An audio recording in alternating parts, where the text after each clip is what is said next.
You know, in all the time I've been doing this, all the reviews I've done on this channel, all the things I've watched, films, TV shows, I think this might be one of the biggest blunders by a studio that I've seen. Not even in terms of is this movie good or bad, but just the release date of it. Because, oh my god, does The Midnight Sky feel like the wrong movie to release at the wrong damn time. Although, in a way, I guess it's oddly fitting that Netflix caps off 2020 by dropping the most unrelentingly depressing movie I've seen all year.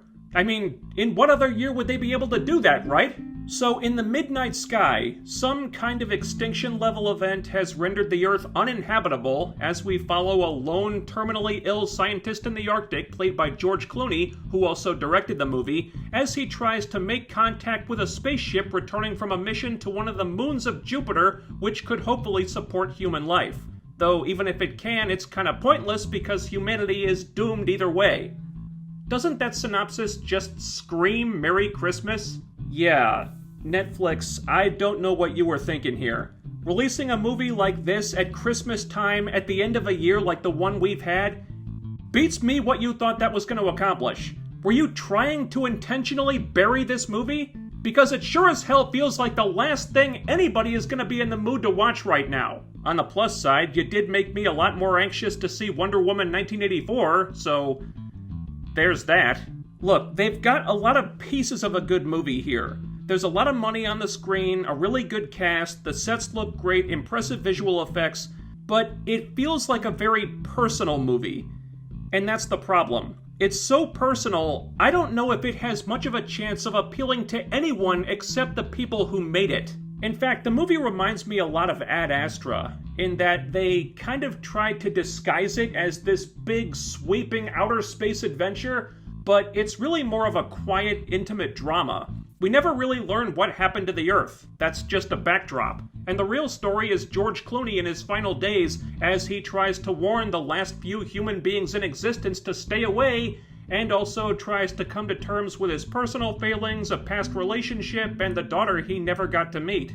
And not that this stuff isn't compelling, but when you know there's no possible way that this story is not going to end tragically, you start to wonder why you wanted to watch the story unfold in the first place. You start to question what the point of anything is. Like, George Clooney has to get from his outpost to a weather station to contact the spaceship, so he has to risk his life crossing this dangerous terrain. Meanwhile, the crew of the ship are taking an uncharted route back to Earth, and there are dangers along the way for them, and the ship gets damaged, and just when you think things can't get more bleak and more depressing, they do. And I do appreciate that they're trying to inject some excitement and some stakes into what is otherwise a pretty deflating story, but it all just feels like delaying the inevitable. Why? Because the stakes don't mean anything now. The absolute worst case scenario, the end of the human race and all life on Earth, has already happened. So the entire crux of the movie is, do the last handful of survivors die today or die tomorrow? And in storytelling terms, it's just so hard to care about anything once you've rung that bell. Any compelling thing about the story, and there are compelling things about it, there are poignant moments here, just feel really inconsequential at that point. You start to ask yourself, why should I even try to get invested in what happens to these people? There's no way out for them. I know what they're in for, and following them is just gonna depress the hell out of me. I'm not saying The Midnight Sky is a bad movie. I'm not saying it's uninteresting or poorly made. It's not.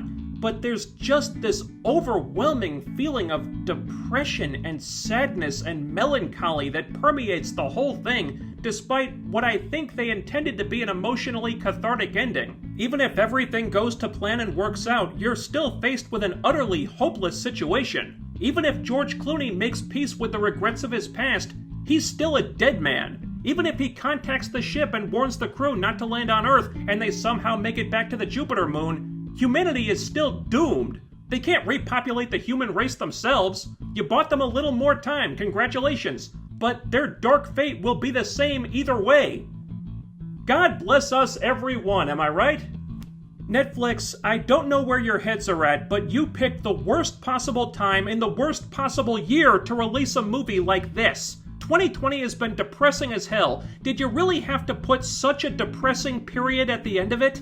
Why you think anyone is going to want to watch this thing during the holidays after the year we've had, I don't know, but I hope you learned something here.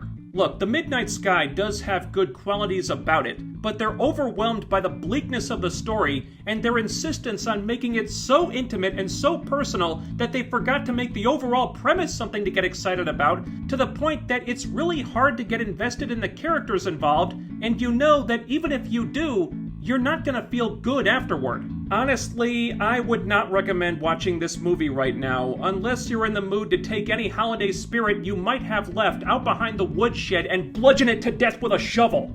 If you're gonna watch it, wait until after New Year's. In the meantime, there's gotta be something more uplifting you can watch than this. Bring on Wonder Woman 1984, man. I need something to cheer me up after this. But you know what you can do to cheer me up? You can leave a comment. You can ding that bell icon for notifications and follow me on social media so you'll always know when I upload stuff. The link is down there. And also, you can thumbs up the video, you can share it, you can subscribe to this channel, and you can make sure you're still subscribed, because instead of a movie about the end of the human race, what I really want for Christmas is the end of the YouTube algorithm. That's all for now, but I'll be back with more very soon. So stay tuned for that, do all the YouTube things, and I'll see you next time. Merry Christmas, everybody.